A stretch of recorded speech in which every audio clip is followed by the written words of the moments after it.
This is They Create Worlds, episode 165, Allied Leisure. If anybody wants to find me, I'll be in the last place you would look. In a place where people used to be, a land that's called reality, you'll find me there. Welcome to They Create Worlds. I'm Jeffrey, and I'm joined by my co-host, Alex. Hello. Once again, we go into the breach. But this time, we go into the arcade breach and find new ways to spend our hard-earned quarters with a wonderful new company called Centuri. Which was actually a rather complicated old company called Allied Leisure, Reborn. So we, of course, will be covering that entire history because it is the same company, just with a name change. But Centuri is a company that is not necessarily well remembered today because they didn't do much original product. They did a little, but what little they did didn't even do that well. They imported some very popular Japanese games, and they were kind of one of these important companies right at this kind of key inflection point as the golden age is really taking off, when Japan is producing so much content in the aftermath of Space Invaders and Galaxian, but is still not necessarily getting all of that product into the very lucrative U.S. market. And so Centuri was an important middleman in that process and was very briefly one of the most successful arcade game manufacturers in the United States before the crash kind of ruined all that. And before that, in its Allied Leisure incarnation, it was a major competitor to Atari and others at the very beginning of the pong boom. So there's a lot of good history around the company, even though it's not well remembered. That's why we're going to talk about it today. Supposedly, they had a whole bunch of really cool arcade games for us to play. Yeah, one or two. So since it doesn't start as Centuri, that's where it ends up as. Where did Allied Leisure come from? Allied Leisure was the brainchild of a coin-operated veteran who had been in the industry for quite a long time, even before that, by the name of David Braun. David Braun grew up in New York City and actually got his start in the record business, not in the coin-op business. In 1944, he and his brother Jules founded a record label called Deluxe in New Jersey. They were one of the really early labels to record R&B artists coming out of places like New Orleans, kind of this proto rock and roll stuff right before rock and roll. So actually a kind of innovative label in that sense, though this didn't really last very long. Now, the family did have coin-op ties because their father, Adolf, actually ended up serving as the president of the Shuffleboard Company of America. While shuffleboard doesn't have to be a coin-operated game, this was coin-operated shuffleboard, something that was briefly very popular in the late 1940s as a coin-operated product. There were companies dedicated to that. So there was a coin-op background in that sense, and David himself had some aptitude for designing this kind of thing. So he decided in 1952 to move to Florida. Not with his brother wasn't involved in this, and found a new coin-op company called Alltech Industries, which was involved in the manufacture of kiddie rides, pool tables, and grip testers. We have to remember, we've talked about this kind of obliquely in some of our episodes, but in the 1950s, traditional coin-op was in a bit of decline because with the move out to the suburbs, the dispersal of the population, and with the continued battles that games like pinball were having with legislators who thought it was a form of gambling, a lot of traditional coin-operated amusements had kind of fallen out of favor in this period, and there were only a couple of companies really being successful in that. But kiddie rides were absolutely exploding in the 1950s. For those that don't know, kiddie rides, which still exist today, are these little horses or cars or rocket ships or whatever else that you sit in and you put a coin in the slot and then, it moves up and down or side to side a little bit and gives the kid the sensation of going on this little ride. I mean, they're for really young kids generally. They were quite common when we were kids. I don't think so much anymore, but even when we were kids, Jeffrey and I, they were quite common in front of supermarkets and places like that where, mom's bringing little Johnny along for shopping and little Johnny doesn't like being there. And so mom can promise little Johnny that if he behaves in the grocery store, that he can get a ride for a quarter at that time on the little horse here and the little car on the way back out of the store. Even in the 1950s, when you had the population dispersing and becoming more suburban, this was something that was very much in demand. This was the baby boom generation, so there were a lot of children. It was just kind of a good outlet. So there was room for someone like Braun to kind of move into this area. He also got into pool tables, as I said, which were becoming somewhat popular in the 50s as well as a coin-operated amusement. Even though he wasn't in Chicago, he was able to have some success with this company, Alltech, by getting into some of these new emerging areas that Chicago hadn't necessarily monopolized in the same way, though obviously the Chicago companies were also creating things like kiddie rides themselves as well. He was actually the designer of many of the products that they did. So he was running the company, but he also designed a lot of it. He had some talent in that area. The interesting thing that they kind of did at Alltech is they combined other more traditional kind of coin-operated amusements with the kiddie ride. For instance, they did a game in 1961 called Indian Scout, in which you were riding on a horse, a kiddie ride horse. You know, this isn't meant to be a sophisticated simulation, just like these kiddie rides outside the supermarket, except that you were also armed with a gun, a 6-shooter, and you were shooting bison while you were riding in your kiddie ride. So you had some of this kiddie ride thing, and then also some other coin-operated stuff on top of it. So they had some success with that. One of the more talented employees, it turned out, at Alltech, in addition to Braun himself, was a real young guy by the name of Ron Halliburton. Halliburton got involved with engineering not through any kind of formal education or anything, but actually by working on stock cars, NASCAR stock cars. He got into building engines and other car parts. He was from Nashville, and so he was building cars with other people and then taking them down to the Nashville Fairgrounds Speedway to see how they would fare against other racers. He fell in with an older engineer as part of this NASCAR stuff. Together, the two of them ended up creating a bill changer together. They were kind of expanding. This engineer took Halliburton under his wing, taught him some things, and then they went into partnership together to create a bill changer that changed, bills into change, different denominations. From there, he was kind of exposed to this coin-operated games market, because, of course, bill changes are something that were used in those venues, kind of got enamored with the potential for that, and actually built his own coin-operated slot car machine.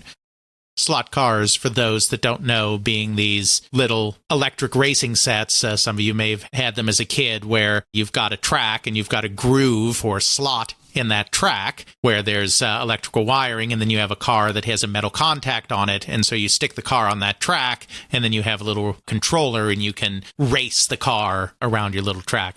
I'm sure you, Jeffrey, have played with slot cars before. I know I had a small set when I was a kid. Yes, I do know you had a small set when you were a kid. I had one, you had one, shenanigans happened, cars went around, explosions happened. You still even have them today. Yes, absolutely. So there was a time, before more sophisticated coin-operated driving games, that slot cars were actually seen as a coin-operated amusement as well. So it was the same kind of thing, the same kind of slot car set that you could take home, except in a cabinet in an arcade, and you'd pay some money to play the game. So he created this slot car racer. It didn't do well. He got some investors together. He tried to get it going, but he didn't have any success with it. But he did meet Dave Braun through the process of making this machine. Braun was impressed enough with his technical ability that he ended up hiring Halliburton into Alltech, where he eventually rose to become president of the company and was another one of their key designers. Flash forward to the end of the 1960s. Rob Braun retires. He was born in 1908, so at this point he's in his late 50s, early 60s. He's had a good run, and he's ready to stop. So he divests himself of his stock in Alltech, resigns his corporate positions, and is ready to go into retirement. He's done. But he ends up being pulled back in because of his son, actually, Robert. Robert Braun suffered from cerebral palsy. So he didn't have really much in the way of prospects in the job world, in the corporate world or anything, because, there's still obviously a lot of stigma today against those that have mobility issues and whatnot, and it was far worse back then. His son needed some kind of meaningful occupation to occupy his time, but in that day and age couldn't find that out in just the corporate world, going out himself. They end up founding a new company together basically so that Robert Braun has something that he can call his own. They start by just calling it DNR Braun Enterprises, short, of course, for David and Robert, DNR. Of course, it's going to be a coin-op company because this is the world that the Brauns have been in. This is the world they know. David comes back to serve as the chairman of it. Robert comes back to serve as the president of it. They lure Ron Halliburton away from Alltech to become the chief engineer of this new company. In 1968, David Braun is back in the coin-op business with a DNR Braun Company, which very quickly, in November 1968, is renamed Allied Leisure Industries. Once again in Florida, Hialeah, Florida. Why did they do the name change? Because DNR Braun Enterprises, that's just like a holding company kind of name. I mean, that's a nothing name. That doesn't tell anybody what the product is. So Allied Leisure, I mean, I don't know the exact origin of the name Allied Leisure. I do know that they merged a couple of different holding companies they had together to form it. I don't know if that's why they called it Allied, because it was a combination of a few different things, or not. Leisure, it's a leisure industry company. I mean, that lets people know what they are. I don't know exactly why it's Allied Leisure, but it's clear they changed the name because they needed something that better described what they were doing, which was coin-operated amusement. Once again, this is kind of a problem in this time period. By the late 60s, the coin-op industry has stagnated. It's very small. It started to come back a little bit. We've talked about the technological renaissance around games like Nutting's Computer Quiz, Chicago Coins Speedway, Sega's Periscope. We've talked about that in some of our other coin-op episodes. So the industry was starting to enter into a kind of exciting new technological phase, but it had been going through years and years and years of contraction. There were only 5 major manufacturers left in Chicago, and Chicago was absolutely the heart of the industry. It was all fine and good for Alltech to have its little niche in kiddie rides and whatnot down in Florida during the 50s and 60s when Dave Braun was involved with the company, but it's kind of another thing now to be establishing a whole new company in 1968 in a place that is not Chicago, because this is a very insular industry. At first, they really weren't even going to try to compete with those Chicago companies, just as Atari did a few years later in California. The original idea behind the company was to come up with innovative and interesting designs and then find a partner, get one of the factories up in Chicago to actually manufacture the darn thing. That's how Atari was founded, too.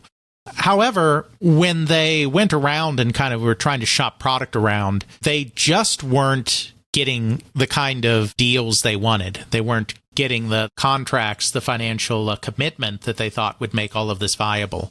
They finally decided to manufacture themselves, which, again, is a very challenging thing to do in this time period for any coin-op company, let alone one that's all the way in Florida, which is not in any way a center of the industry. They get a factory operation going, a very small one at first, 1,000 square feet. Just to give a rough idea, the big manufacturers in Chicago had factories that were in the tens of thousands, even hundreds of thousands of square feet. So they got a very, very small factory together. They hired primarily Cuban immigrants, because Hialeah is in the Miami area, so there's a big Cuban population, and they hire a lot of Cuban immigrants. They get a little manufacturing line going, and they get their first games out in 1968. Their very first game, a novelty game called Monkey Biz. It's a game where you had a metal hook, and you were using it to snag plastic monkeys from a playfield. It didn't really do all of that well, but then they had a lot more success with their second game, which was a game called Unscramble. By this time, late 1968, Nutting Associates Computer Quiz, which we've talked about before, had come out, and its competitor, IQ Computer from Nutting Industries. So there was kind of this new, very brief craze for solid-state educational or trivia or mental puzzle kind of games that grew out of the success of these quiz games. Allied Leisure decided to take a go at this with a game they called Unscramble, which basically gave you combinations of letters, and then you had to unscramble them to create 3-letter words. Again, they're trying to hit a niche that the Chicago companies haven't hit on yet, because these quiz games, they're coming from the two nutting companies in California and in Milwaukee. So this is an area that they can maybe squeeze into in this kind of new technological renaissance going on. And so Unscramble does pretty well for them. But their big game, the game that really gets them going in 1970, is a game called Wild Cycle. We've talked before in some of our other coin-op episodes. We've talked about this time period and the technological things that were going on. And of course, one of the things that we talked about is this new breed of driving game.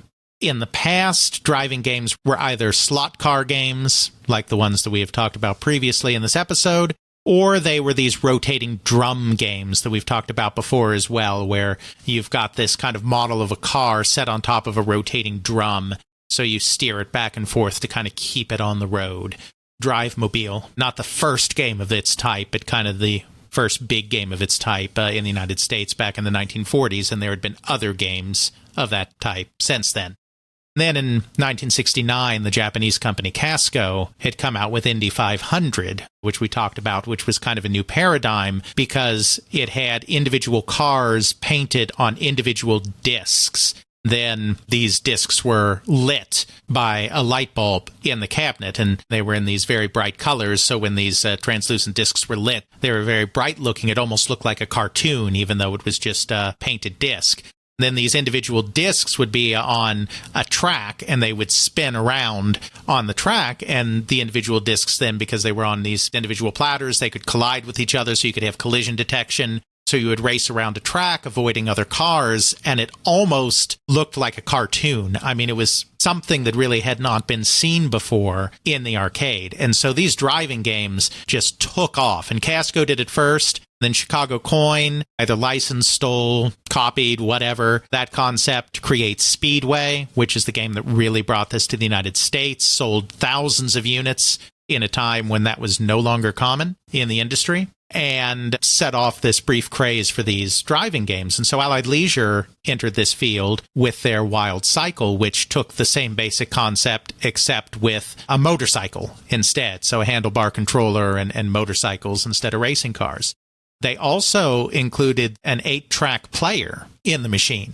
You could put 8-track cartridges in it to have music. So they didn't ship it with music, but there was an 8-track player in there, and arcade operators would often put 8 tracks in there with music. So it was, because of that, it was one of the very first coin-operated games that actually had a soundtrack, in a manner of speaking. I mean, it wasn't an official soundtrack, but you had the capability to put music and gameplay together. And this is something that Allied Leisure started to emphasize in some of its discussions on the product as well. That's kind of an interesting moment. I mean, it's not that influential. It's not like you can say, oh my gosh, video games have music because of Wild Cycle, because of course film had music long before that. It was an obvious step in something like video games to combine a moving image with music because it had been done already for 100 years or more. It's still an interesting footnote as one of the first coin-operated action games where there was a capability to have a score in the background. That's the game that launched the company into the stratosphere. They had kind of been losing money before that point. Then Wild Cycle came along and was highly successful for them. They followed that up with another technological, one of these electromechanical high-technology games, what they called audiovisual games at the time in the trades, called Sonic Fighter, which was a shooting game where you were shooting down jets. It was similar to some other products that had come out from Sega and from Midway previously. So again, they're not necessarily innovating too much in this field, but they're jumping into this new area because they feel this is one area where they can make their mark because it's not already monopolized by the big Chicago companies like pinball or traditional electromechanical games are. That's kind of where Allied Leisure is come about 1973. I mean, they do a couple of other games in there as well. They do a quiz game, because why not? They do a few other electromechanical games, some other air combat games, etc. Then they try to get into pinball in a unique way. If you're going to get into pinball in this period, you really do have to do it in a unique way, because the Chicago companies have a complete monopoly on this. We've talked about this in some of our other episodes. It's not just that they have pinball designers that have been making pinball for years, so they know how to make it. It's not even just that they have factory staff that have been building pinballs for years, so they know how to build them. Obviously, these are both things that are very important to maintaining Chicago's dominance in pinball, but they're not the key thing. The key thing is, because this industry has been in Chicago for so long, I mean, the pinball industry has been centered there since the 1930s, and coin-op in the Chicago area goes back even decades before that. An entire infrastructure has built up there. There are companies that have been established to make all the different little fiddly parts that you need in pinball machines. Relays and steppers and screws and cabinets, woodworking, everything has built up in the area. Because you have a bunch of these super dedicated companies as subcontractors for all these various parts, they can make pinball cheaper in Chicago than you can make it anywhere else. Because the whole infrastructure is there. This is the same problem Atari ran into, which we've talked about before, when they tried to enter pinball just a few years later in the mid-1970s, is they thought that they would be innovative and get in with some new ideas, but they couldn't compete on quality and cost with Chicago. Allied Leisure knew that they would have to do something different or weird in order to compete. They came up with a unique concept called shaker ball. So as you know, Jeffrey, because you are a fan of chasing the silver ball from time to time, one thing that pinball players always try to do to influence the way their game plays out is they will bang on the pinball cabinet to try to get that ball to move just a little bit this way or that way to get it to the place that they want it to be. We call it more of a technical tap or a jostle that we do in order to make sure that the game appropriately handles the ball and doesn't send it down the gutter ball chute for the upteenth time. Absolutely. Which is why, to counter us, the wonderful manufacturer decided to put in a little thing that goes, if you do this more than 3 times, we're just ending the game. Yes, various forms of tilt mechanisms, which are designed to stop excessive banging on pinball cabinets, as much as anything because it's detrimental to the long-term function of the machine. It's cheating as well, but it's also something that, will cause the machine to degrade faster over time because there's so much banging on it. It's still something that pinball players liked to do and liked to do as much as they could get away with on the machines. Dave Braun and Ron Halliburton thought, well, let's lean into that. Let's create a different type of pinball machine that actually encourages the player to shake the cabinet, that's designed to be shaken, not stirred. So they came up with this vertical orientation pinball machine rather than horizontal, and there were handles on the sides of it. Then above the handles were the buttons for the flippers. So you would hold the handles with your hands, and then you would use your thumbs to control the flippers. Then you would be able to use these handles to actually move the pinball game up and down, to actually literally shake it in order to try to get your desired effect. They called these games shaker ball for kind of obvious reasons. It was an interesting concept, but it didn't go anywhere. The main reason it didn't go anywhere is because of a problem that would plague Allied Leisure literally through the entire life of the company. They just couldn't manufacture them reliably. Allied Leisure, throughout its history, just had a problem doing quality manufacturing. I don't know exactly why that is. I do think it's in part because they were in an area of the country where there just wasn't a lot of know-how on this. I just don't think there were a lot of people skilled that they had access to be able to come in and throw this all together. I think that was a big part of it. As I said, they were using a lot of Cuban immigrant labor, which there's nothing wrong with. I don't know if it was all legal or not, but or if they were using some illegal. I'm not getting into that because I don't know, and I don't want to cast aspersions. And I'm not casting aspersions on using Cuban labor, far from it. There is the indication that perhaps in their desire to keep costs under control, that they weren't necessarily hiring the most skilled of people to work the lines. Now, it's not because they're Cuban. I'm not casting aspersions on Cubans. Don't make that your takeaway from that statement. But I think they were hiring Cuban labor because it was relatively cheap, and I don't think they were putting necessarily a lot of effort into training them or getting highly skilled labor in these areas, which is their problem. It has nothing to do with them being Cubans, like I said. They couldn't get them working reliably. Because of that, they get a few orders, they'd ship a few out, then, the troubles would begin, and then people would want them, this kind of typical thing that happens with a shoddy product. They were still working on it. They released the first ones in 1972, one called Sea Hunt in May, another called Spooksville in September. And they were still looking at working on perfecting it and continuing to go strongly in that area in 1973 and try to figure this out. But their entire plan was derailed, was shaken off course, one might say, when Pong hit the market. Pong was kind of the new hotness. It was. And remember that Allied Leisure is a company that kind of needs that. Needs to be on with the new hotness to have a chance of competing. Because, as I said, they're this little outfit in Florida. It's difficult for them to compete with these big companies in Chicago. And that's why, they moved into the quiz and trivia games after the computer quiz fad. And then they moved into the advanced audiovisual games, the driving and shooting games with race cars and jet fighters after the success of games like Periscope and some of the stuff Midway was doing. That's why they're now going to move into video games. They had a major advantage there because even though they had a lot of reliability problems, they did have a large factory. Some of their early successes had allowed them to build up a decent-sized factory. So they had a large manufacturing capacity, even if they weren't always great on the reliability. But with something like Pong, it's so simple that there isn't necessarily a lot of reliability issue.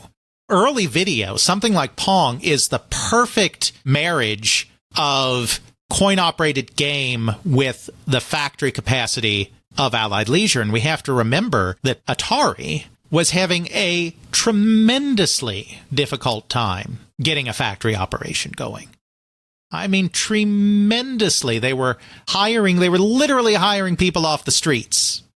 They were getting, kids fresh out of high school, kids fresh out of college, hippies off the street. They'd go down to the unemployment office and just say, send us all your people.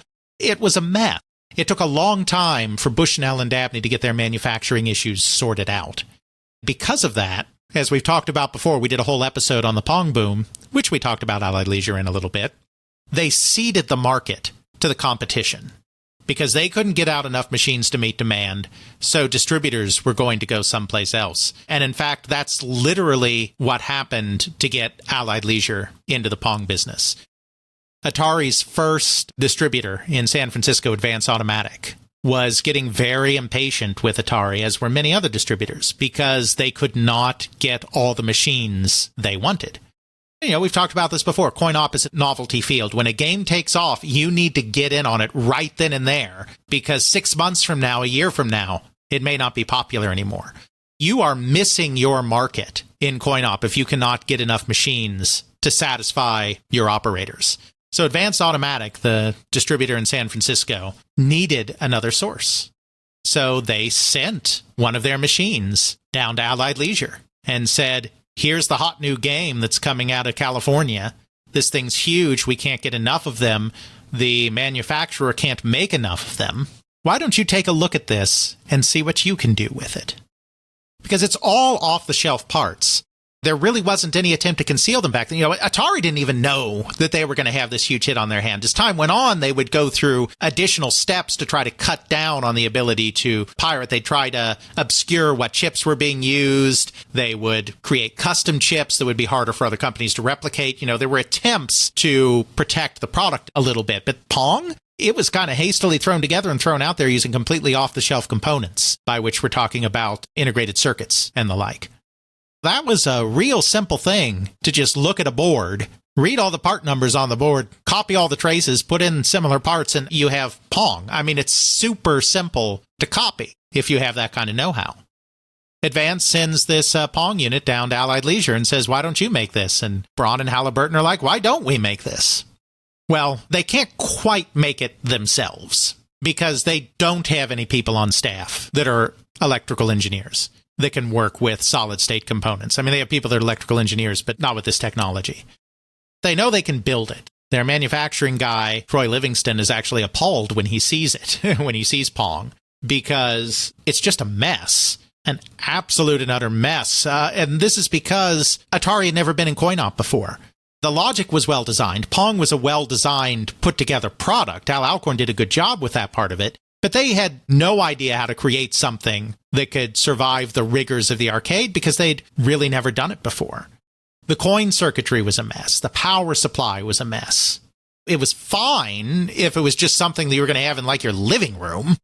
But this stuff wasn't going to be in your living room. This stuff was going to be an arcade where people bang on the machines. Even when it doesn't help move the ball in Pong, they still bang on the machines in frustration. They spill beer on the machines because they're playing these games in bars. All sorts of horrible things happen to them. Troy Livingston at Allied Leisure redesigned those parts, kind of the analog parts of the machine. But they would need a partner in order to create the boards. That partner ended up being a company up in Chicago, of course, where else, called Universal Research Laboratories. Universal Research was founded by two veterans of the coin-op industry, particularly of the jukebox industry, named Ed Polonic and Bill Ologis. They had worked for a variety of companies in Chicago, Seaberg being one of them, and then after they'd had kind of enough of corporate life, they decided that they would join together and found their own company. They founded this company primarily to provide soundboards, solid-state soundboards, to companies making these advanced new audiovisual games. Because there really was a technological renaissance going on in this time period, as we've talked about in this episode and as we've talked about in previous episodes, where the industry was starting to incorporate solid state more and more into its machines. It was still a hybrid thing. It was still electromechanical. We're not talking video games. We are talking about a lot more solid state coming in, and one of the areas where that first appeared was in sound, in some of these fancy shooting games and driving games. So URL primarily was doing, at first, when it started, was doing soundboards for companies like Midway and Chicago Coin and whoever else who were making these new advanced games, but still had old school staff that didn't really necessarily understand this stuff. They both knew solid state, and they'd done a lot with sound because they were in the jukebox industry, so this was an area for them. They also did some other ventures outside of that because, I mean, just doing soundboards isn't going to be enough to keep the lights on its own. So they did some other stuff. They got involved in, I think, like car alarms and stuff like that, some other audio-related things that were not entertainment, but they were founded on the principle of doing this stuff for the coin-op industry. So because they had a good reputation as a company doing solid-state design, doing printed circuit boards for the coin-op industry, Allied Leisure contracted them to create their Pong clone. I mean, they basically gave them the board from the Pong machine they had and was like, here, make us one of these. Here's $50,000 down payment. Go make us one of these. So they did. And as we talked about in our Pong episode, the result of that was the game Paddle Battle. Paddle Battle isn't particularly remarkable as a Pong clone. It's not like it was a better game than Pong or anything like that. It was a competent Pong clone, and the important thing is Allied Leisure could crank out 150 of those a day in their factory operation down in Florida. Atari's lucky if they can get a dozen assembled in a day at this time period. They don't even have an assembly line in this time period. I mean, Jeffrey, Atari has no idea what they're doing. You would think they would have at least an assembly line. Yeah, you would think. You would. But Bushnell and Dabney, they'd never been involved in this. They were engineers. They didn't have an operations guy. They would finally eventually get some operations people. But when they started, they didn't have operations guys. They hadn't even been planning to manufacture their own product. Bally turned them down on Pong, as we talked about in many episodes. They knew that this was going to be a massive hit. So they're like, well, then we have to make it ourselves.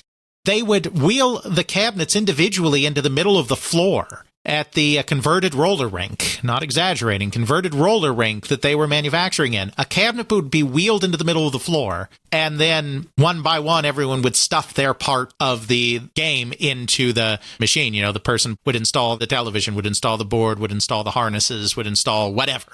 I don't know what the order was, but the point is that's how they were making these. You just wheel a cabinet in the middle of the floor and then one by one stuffing in. There was no assembly line. You're at a freaking roller rink. That is actually designed specifically for an assembly line. You just set a cabinet on some roller skates, attach it to the outer wall of the roller rink, and have a whole bunch of them just rolling around, and part comes by, put in. Part comes by, put in. Something like that. Allied Leisure's advantage here was that they could do 150 a day because they had a proper assembly line at a fairly large factory. No longer 1,000 square feet. It was much bigger than that by this point. They'd expanded a couple of times. They had a 40,000 square foot facility by this time, much bigger than that little 1,000. They were cranking these things out 150 a day, and here's the thing.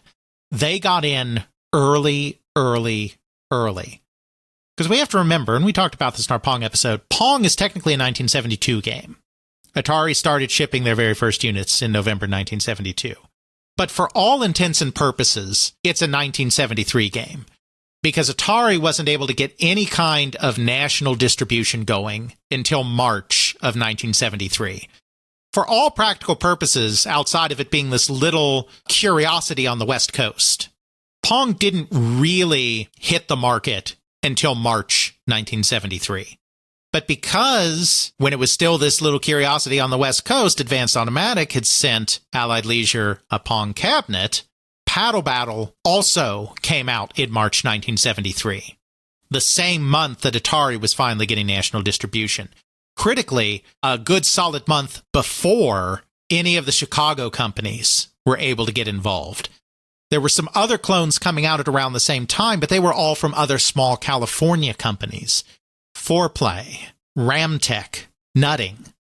Other companies that were maybe a little better in some cases at manufacturing than Atari were, but were still not big, huge factory operations like the Chicago people. Allied Leisure was the first company that was able to get significant video game product out into the world. And it's on the East Coast, which then makes the distribution, at least to the East Coast, a heck of a lot easier. Right. I mean, the East Coast probably has not really even seen Pong yet at this point because it is so limited to the West Coast. They're able to sell a lot of these things. I mean, there's disagreement on exactly how many. It's not like we have sales sheets, but they sold well over 10,000 of them. They may have sold as many as 17,000, may have been just 12,000. I say just. That's still a big number in this time period. They sold somewhere in the tens of thousands of units. Nobody else was able to do that. Atari sold about 8,000 Pongs altogether. The Chicago companies, while some of them did quite well, none of them were able to reach 10,000 either. And the reason for that is Allied Leisure got there first.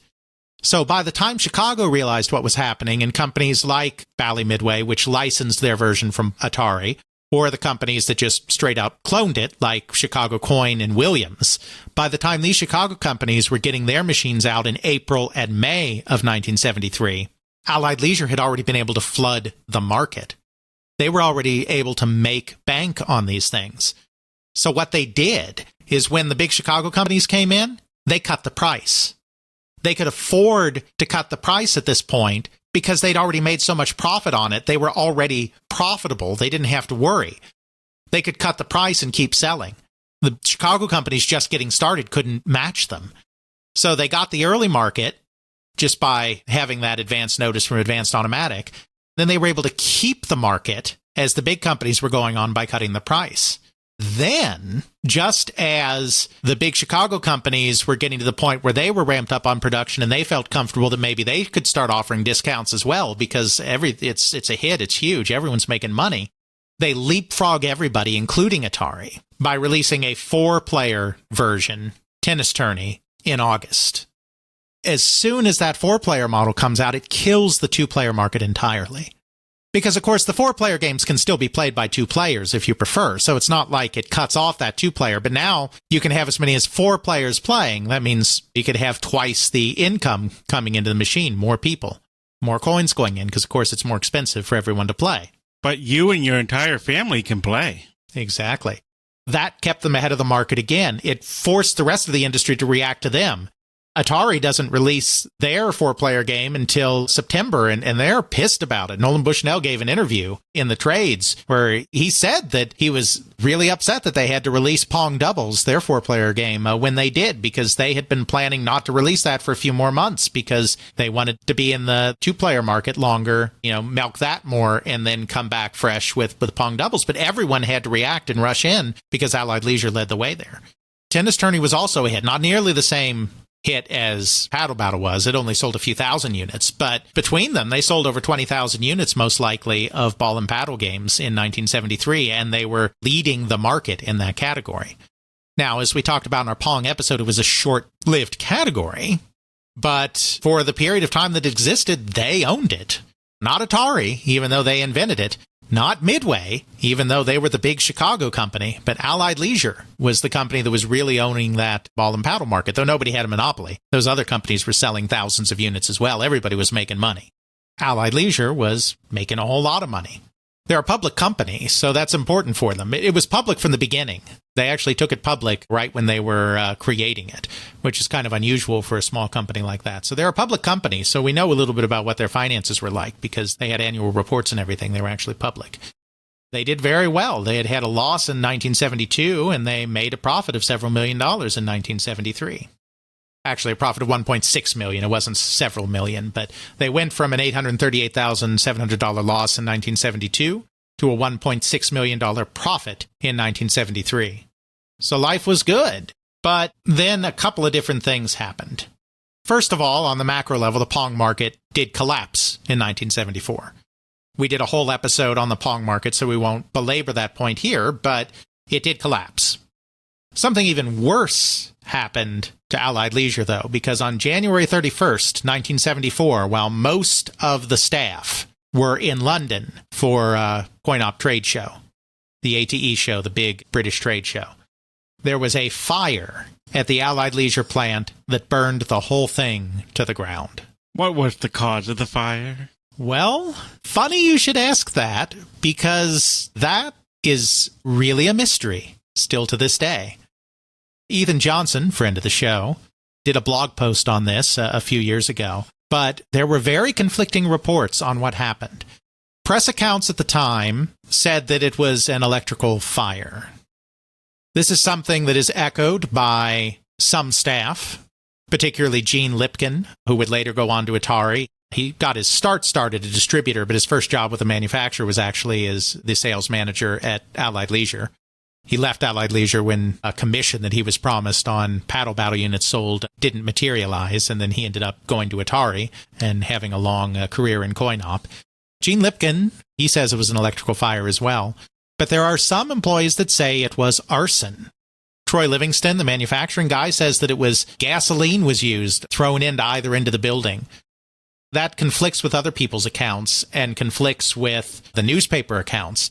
The newspapers very publicly speculated on whether it was arson in the very first articles covering the fire, because that's something you do when something strange like that happens. But very quickly, the newspaper reports said that they had ruled out arson, that it was electrical.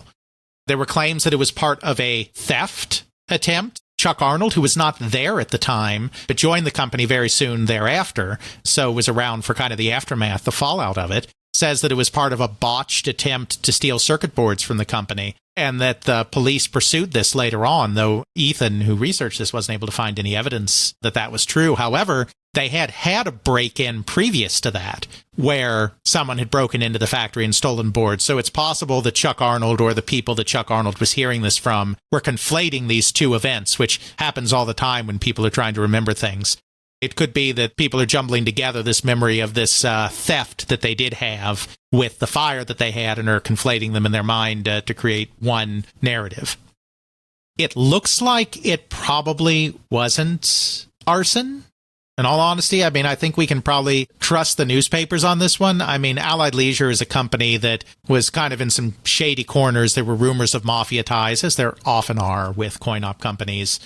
Also with the Cuban immigrants, there were rumors about illegal employees and all of this kind of shady stuff.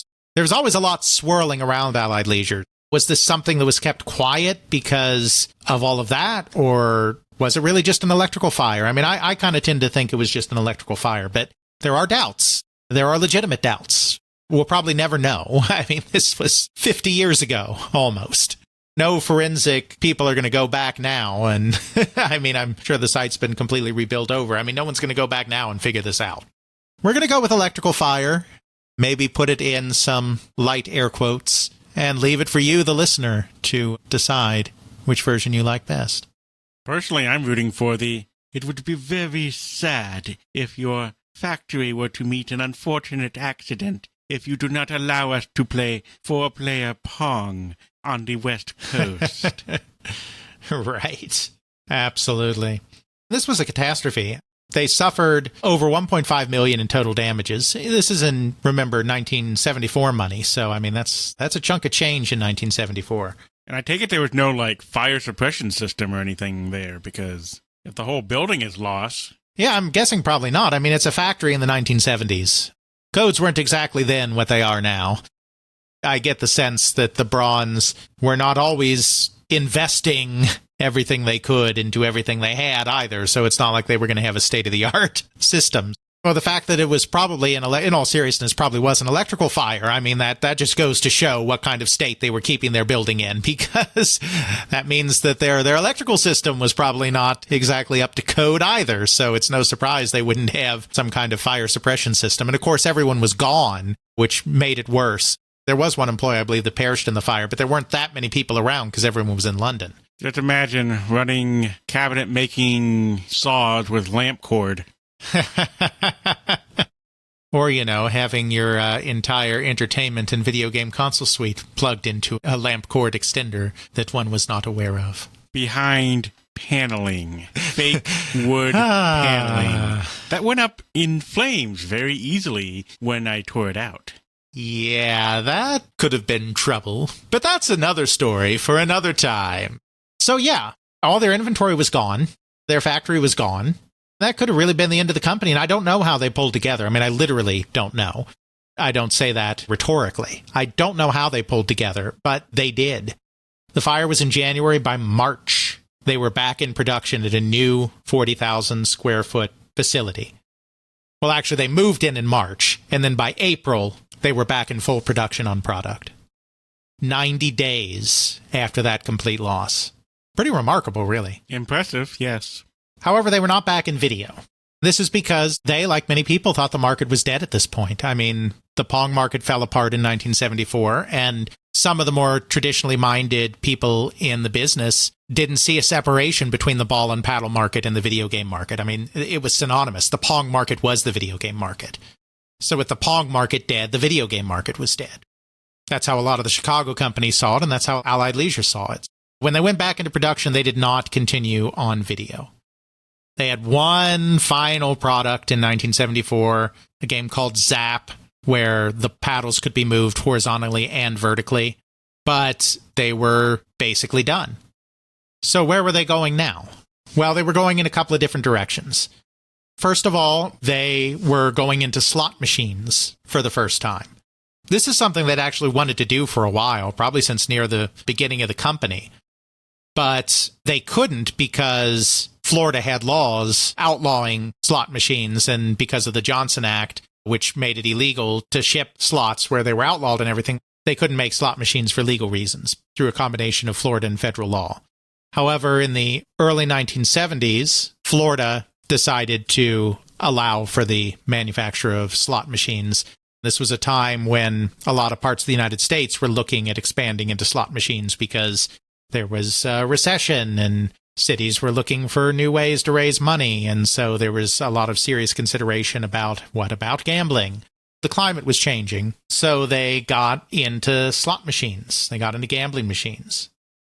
Another thing that they did was they doubled down on the electromechanical games. You know, this kind of the simplistic narrative when people don't really realize what happened is that video came along and then that was it for electromechanical driving and shooting and all of this. You know, video just took over. There was this transitional period here in the early to mid-1970s when video was coming in, but people still weren't entirely sure what to make of it. The games themselves were very simplistic still. I mean, even when you got into the first driving and shooting games like Grand Track and Tank, they were still relatively primitive in a lot of ways, and there were still some ways in which the old electromechanical games could thrill a little bit in a way that these new video games can't. There is a transitional period here where some of those electromechanical novelty games, audiovisual games, could still find a place in the arcade. So that's the direction that Allied Leisure went here, and released a series of rifle and projection shooting and driving games, electromechanical, starting in 1974. The big one in 74 was a game called Super Shifter, which involved controlling a 3D model of a Corvette that was actually based on Ron Halliburton's own car. I'm looking at this game now. You got a pretty cabinet. You got the car in the middle, and then you have a light on the right. So traditional countdown thing. Mm-hmm. You got crowd shown on the left and right, and then you're supposed to drive straight on. It doesn't look like you have much in the way of a playfield changing. It looks almost more like drag racing. Mm-hmm. You had to keep the car straight. It was a race against the clock kind of game, as many of these driving games were back then. The challenge was you had to get it into gear. You know, that's why it's called Super Shifter. The gear shift played a big role in this. And so you had to shift it through the various gears to gather speed efficiently. You had to use the steering wheel to keep your car straight because you lost time if it wasn't straight. So it wasn't so much keeping it on the road or dodging obstacles. Like you said, it wasn't so much a playfield situation. But you still had to maintain control of your vehicle to get the best possible time. That's kind of where the goal was. It was a big hit. For the time, we have to put this in context. This is a time when if you sold several thousand units, you had a big hit. I mean, it wasn't selling 10,000, 20,000. Wasn't Space Invaders selling 60,000. But for the time, it was a fairly sizable hit. They started with an initial production run of 3,000 units. They sold out that production run and had to put it in production a second time to meet demand. It was one of the top games of the year. A panel of experts for the trade publication Replay even voted it one of the best arcade pieces of all time.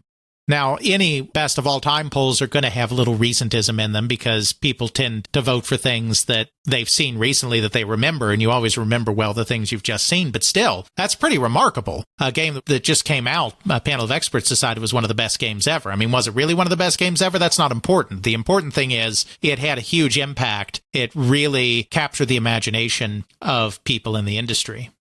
They also then followed up in 1975. They did a game called Ski. A lot of websites call it a video game. It is not a video game. I want to be very clear on that. The websites that call it that, they're wrong. They see pictures of the cabinet. They're like, oh, that cabinet looks vaguely like a video game. It must be a video game. But no, it's not. It's an electromechanical game.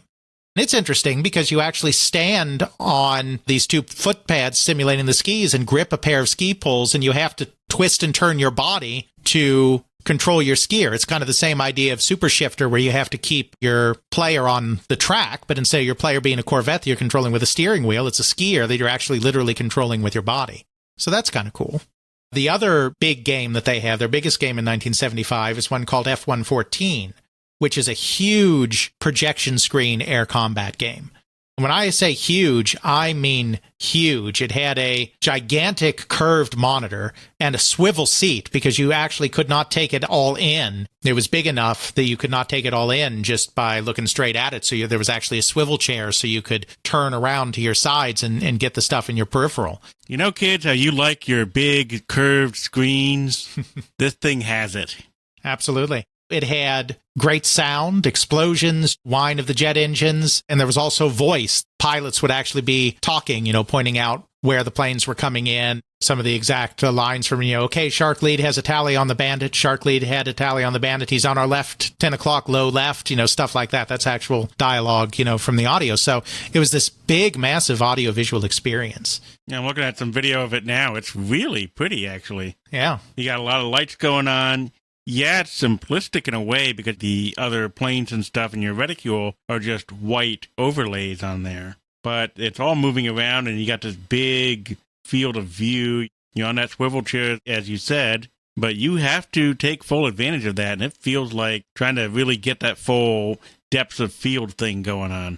Mm-hmm. Absolutely. So that was a big hit. They did do one video game, because video games are taking off a little bit again. They did do a video game called Street Burners that was actually somewhat successful during this time period. Not as successful as their electromechanical output. It was not as successful as Super Shifter or F-114, but it also made it onto the charts.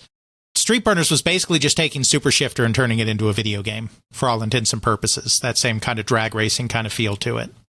They tried their hand at slot machines. They did the electromechanical stuff and actually had some good success with Super Shifter and F-114. They did a little bit of video, but they didn't do much of it. And then they also tried a photo booth. They created a photo booth in 1976 called Astroprint, which was novel for the time because, photo booths had existed already. They'd existed since like the 50s. But Astroprint printed computer-generated portraits made from ASCII characters.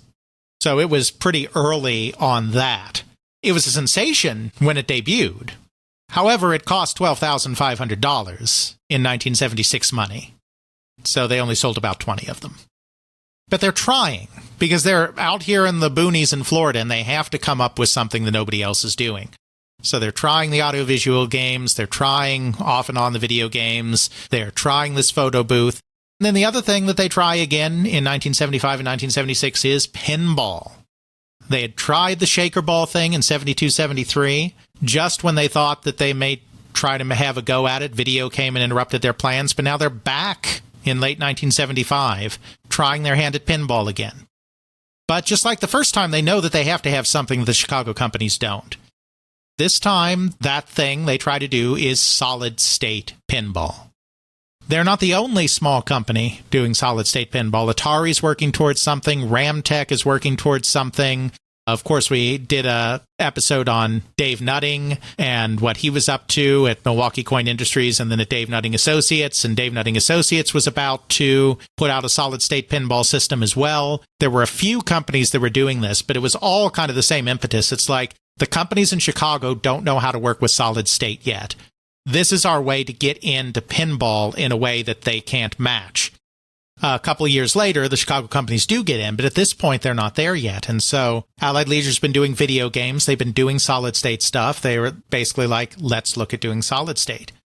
They create a game called Dynamite, which is not spelled dynamite like a stick of dynamite. It's spelled DYN space O apostrophe space MITE. The reason it's spelled like that is it's actually a very famous catchphrase in this time period from the CBS sitcom Good Times, which was one of the biggest sitcoms in America at the time. And one of the main characters on that, played by comedian Jimmy Walker, had the catchphrase Dynamite, which became a national catchphrase. It wasn't a licensed pinball machine, but they named the pinball machine to take advantage of that. So they built this thing in 1975. It made its debut at the MOA show in October. They were one of the first two companies, along with Mirko Games in Arizona, to introduce a solid-state pinball table.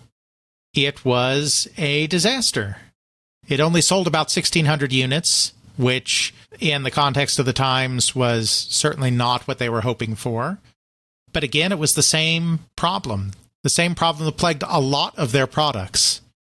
Manufacturing difficulties. They could not build reliable product. In this case, the big culprit was actually the digital scoring unit, which was not something they made themselves in-house, but was something that they sourced from a third party, and it was faulty. So all of the first run that went out had a faulty digital scoring unit. Another problem that they had, and this was entirely because they didn't know what they were doing in pinball, which again, those Chicago companies just know so much better than you do how to do pinball. You think you can do pinball and keep up with Chicago, but they know how to do it better. They decided, presumably, to cut down on costs to use chrome-plated balls instead of solid steel balls for the pinballs. Here's the problem with chrome. Chrome streaks. When it's being batted all around the playfield, chrome leaves streaks. Steel doesn't. The balls were messing up the playfields. The digital scoring system was completely borked. So it's the same thing. They get some orders, they send some units out, the orders are faulty, word gets around, orders are canceled, and they can't recover.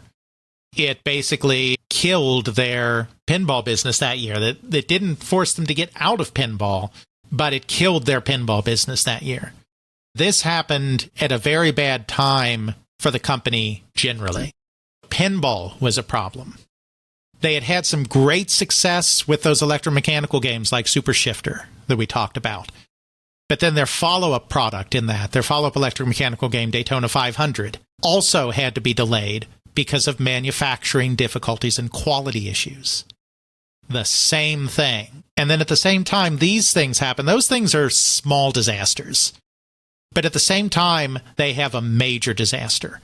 Because they also, for whatever reason, decide to get into the consumer video game market at this exact same time. Now, we have to remember that the consumer video game market in 1976, which is the year we're talking about, is not the Atari 2600. It's not microprocessor-based systems and cartridges with ROM memory. This is still the dedicated console market, where you take a chip, a large-scale integrated circuit. That chip is designed to be able to play in hardware. It's not programmed. It's designed to play in hardware a certain number of games, usually 3 or 4 or 5 different Pong variants. And then you put some plastic around that thing. I mean, you put it in a circuit board, you put some plastic around that thing with a control system, and you release that as a home video game system for somewhere between 70 and $100. I think what happened here, and I don't have any first-hand accounts, but my guess on what happened here is Allied Leisure saw an opportunity to replicate in the home what they had done so well in the arcade. They came into this Pong market, in the arcade I'm talking about now, with a superior manufacturing capability and with the ability to flood the market and then cut the price. Because of that, they were able to leapfrog ahead of everybody else. Now the home market is taking off in the same way as the arcade market did with these ball and paddle games. In 1975, Atari and Magnavox sell a few 100,000, but they're back-ordered for hundreds of thousands more. 1976 looks like it's going to be the year that everybody gets into this market. Allied Leisure saw an opportunity again to use their superior manufacturing capability to try to get in on this market early and leapfrog the competition and take over the Pong market. And so they create 2 games for release in 1976. Name of the game 1 and name of the game 2. They're essentially the same game. It's just the name of the game 1 is 4-player and name of the game 2 is 2-player. They offer 4 different ball and paddle games and 2 different target shooting games. They're making these using one of the fancy new Pong on a chips that came out in that year. We talked about this. We've done the home market in this period, how several semiconductor companies, after the success of home Pong in 1975, created single chip solutions, Pong on a chip LSIs, that they would then market to companies that wanted to enter this new market. They did not use the General Instrument chip that was so popular with so many producers. They used a competing chip from the company Mostech, the MCS 7600-001. That's the chip designation. 4 ball and paddle games, 2 target shooting games. Bundled in a 4-player version, name of the game 1, 2-player version, name of the game 2. They're selling them for really cheap prices. This is how they're going to try to get in. They're going to try to get in the same way they did with Pong. Manufacture the heck out of it and sell it cheaply. Name of the game 1 is $67. Name of the game 2, the cheaper one, is $45. Remember, most games in this field are in the $70 to $100 range. Home Pong's kind of at the top of the market at the $100 price point. Other companies like Coleco that are doing the Pong on the chip thing are kind of at the $70 mark for a 2-player game. So yes, Allied Leisure has a $67 game. That one's in kind of the same price area, but for 4 players, which other people aren't doing at that price point. Their 2-player game, which is more analogous to what Home Pong and Coleco Telstar are doing, is at $45, way undercutting the competition. This is a period of time in 1976 where you can sell, the market is however many of these you can make. This is a market that heated up really fast. Even though they don't have a track record in consumer products, they've been entirely a coin-op company. When they announce this stuff, they immediately get orders for 60,000 units, which is over $3 million worth of inventory. The Pong on a chip thing that they put out, it looks kind of funny. You got a more or less orange block on the ground. You got what looks like a giant freaking heat sink or radiator on top. And then you have 4 controllers surrounding the radiator, just sort of hooked on there. It's really, really odd looking. Yeah, it really is. Yeah, that's the 4-player version of it. The 2-player version looks a little more normal than that. It's kind of the same design in a lot of ways, but instead of that, having that centerpiece sticking out, it's flat, and the controllers are stored on the side of it. And there was also a light gun that shipped with it as well, a very realistic-looking light gun, the kind of realism that you can't do today because of reasons, also shipped with it to play the target shooting games. They lined up 60,000 in orders. They figured that by the time the smoke had cleared, they might be able to sell as many as 150,000. They were all set to go, and then they ran afoul of that organization that everybody in this business runs afoul of, Jeffrey. The Federal Communications Commission, the FCC. No one expects the FCC! That's true. They never seem to expect them, and yet they are always there. Lurking in your electrons, quietly counting them to make sure that they fall into spec, making sure that you have proper radiation standards so that you do not disturb national broadcasts with your video game. That's right. We won't belabor the point because we've talked about the FCC many times. But just to give the 2-second version, or as close to 2 seconds as Rambling Alex can ever give, there were very strict interference rules in the 1970s. They changed later, which is why later companies releasing stuff in the 1980s and beyond never had this problem. But there were very strict interference standards. You could basically have zero electron leakage, zero leakage from your device that could potentially interfere with the signal of a nearby broadcast. Just about everybody that tried to get into this market failed the FCC tests the first time around, because very few of them had previous experience working with consumer electronics that actually broadcast a signal, so they didn't know what they were doing. They didn't have the expertise. They didn't have the labs. They didn't have the testing facilities. But also, the rules were just ridiculously, ludicrously strict. Stricter than they needed to be, quite frankly. Sure enough, Allied Leisure, just like everybody else, just like Coleco, just like Fairchild with their Channel F programmable, just like dozens of other companies, they failed their first round of FCC testing. So a system that was supposed to come out in September had to be delayed until December. So what happens when your product is delayed? People go someplace else where they can get the product they need before Christmas, thank you, which is when everyone's going to be buying these things. Hello. So those 60,000 orders, those evaporated. They ended up only building about 17,000. And they couldn't sell them all. But they had already been ramping up to meet that higher demand in orders. So they had already bought parts for 25,000 units and were only able to make 17,000. They weren't even able to sell all of those. They sold a few more in 77, but now you're getting into deep discounting because the other thing about this dedicated market is that it heated up and fell apart really fast. Plus, since people were constantly putting out new models, which is ridiculous to think of now, but that's how they were treating it then. It was almost like, your new automobile models, your new video game models every year. Anything from the previous year, like these games that came out late, then had to be deeply, deeply discounted to move them at all in the next year because there's a whole new round of better games coming. So they took a bath on this. I mean, it was an absolute disaster. Let me guess, this is why they decided, let's distance ourselves from that Allied Leisure name and rebrand us as a whole new name. Well, no, not yet. This is kind of the root of that. We're not there yet, but I mean, the company starts being known literally around the industry as Allied Loser. That's what people start calling it, kind of cruelly. The home video game is a disaster. The solid-state pinball has not come together.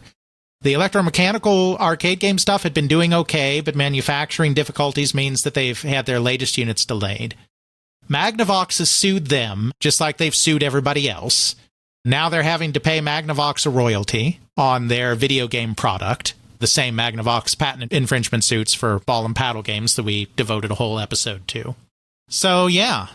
1975, company loses $700,000. 1976, the company loses $3 million.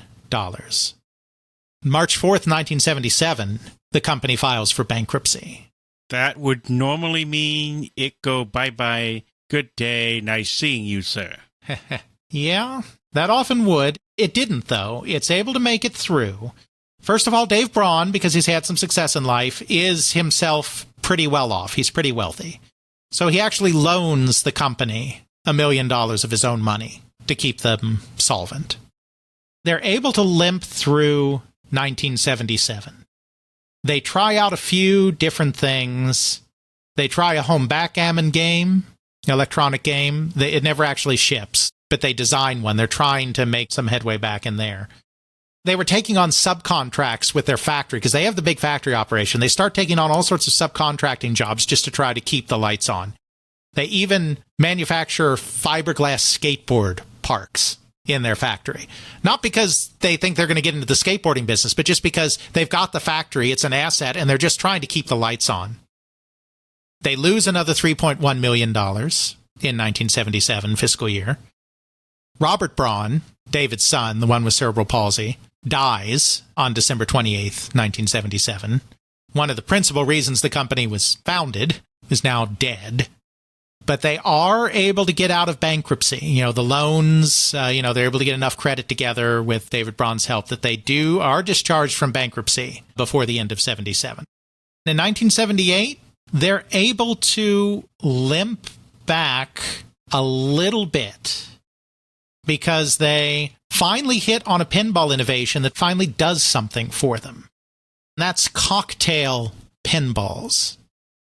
We've talked before about the cocktail market in video games. We did that in our Pong episode. This idea that now that arcade games are becoming more respectable, that they might be able to creep out of bars and into higher class cocktail lounges. But that video games had to be redesigned for those venues because you couldn't have the big upright models because cocktail lounges would not want these big uprights that people were gathered around and playing noisily rather than ordering drinks. That's not how cocktail lounges work. They're more sophisticated. They're not just working class bars in space. Far more sophisticated. The cocktail cabinet idea was that you would put a video game in a table, a standard height like a table at a cocktail lounge, so that people would sit around the cabinet and play the game quietly while they were also ordering their drinks and sipping their drinks. So that works great for video games. I mean, it works well enough for video games. Pinball is a little harder to get out of that upright format because there's just no way to take traditional pinball and slim it down that way. Allied comes up with a model for a cocktail pinball. Obviously, it's got to be smaller than a traditional pinball, but it's in one of those tables, so it's something that maybe a higher class lounge will take. They partnered with a company called Fascination Limited that was also one of the first companies to introduce cocktail video games a few years before this to put out this cocktail pinball. And again, this is kind of the same thing that happened with the Pong market. So the Pong market had gotten really big, and because it had gotten big, they were like, now we're legitimate, we can get into higher class venues. So you got the cocktail games, and that market didn't last very long, but I mean, it was an attempt because video had gotten very popular. So now you have the same thing happening with pinball because solid-state pinball has come in now by 1978. Even though the Chicago companies were a little slow getting in, Bally has taken this market by storm, and solid-state is here. So there's this same thought that, hey, we've got a sophisticated product again. Maybe we can push this into cocktail lounges again. And so that's where Allied Leisure gets this idea to do this cocktail pinball. And they partner with Fascination. They do a game called The Entertainer and then follow it up with a few others. Take Five, Flame of Athens, and Hearts Spades being the other three. Take Five was the most successful of the four. Between them, they sell 4,290 units in 1978, which is small potatoes at this point because solid-state pinballs are starting to sell in the tens of thousands. But for a company that has been in bankruptcy, that hasn't been able to do anything right, this is actually fantastic news. I'm looking at one of their pinball machines called Star Shooter. Uh-huh. Two people are actually just sitting down looking at it and talking about it while one of them plays it. It's almost like a extended hexagon design to it. Mm-hmm. Yep. The left and right sides are longer to accommodate the play field a little bit, but you have it angled in like a hexagon. Inside the hexagon on the right-hand side, you have the plunger that you normally pull, but it's recessed within the cabinet. Mm-hmm. You got your buttons on your left and right like you'd expect, and coin slot and all that fun stuff. It's actually pretty decently lit in there, and I'm actually pretty impressed that they can have the ball move around as fast as it does. This thing's more or less flat, but it has to have enough of an angle that you have gravity giving the ball something to give a challenge. Mm-hmm. Absolutely. Yeah, Star Shooter was one of their 2 games they released in 1979, follow-up to those 4 that I mentioned. Disco 79 was the other one they released in 1979. By the end of the 1979 fiscal year, they've sold 10,000 of these cocktail machines. They sold a little over 4,000 in 78, and then by the end of the 79 fiscal year, they've sold 10,000. They're doing a little better, but they're still losing money, even though their sales are increasing. Their sales in 1979 are $6.2 million, which is the best they've had since the video boom, the Pong boom. I mean, this is the best they've done in years. They still lose nearly $1 million in 1979. They are still known as Allied Loser around the industry. Still not certain they're going to make it, and I'm not sure David Braun really has much of a stomach for being in this anymore. He's old. He's about 70 now. His son is dead. Basically the whole reason the company was founded. It's been a struggle. So I'm not sure that his heart's necessarily in this thing anymore. But at the same time, you have the new video boom just starting. Space Invaders has come out, and there's talk about how this video thing may start to become a big deal.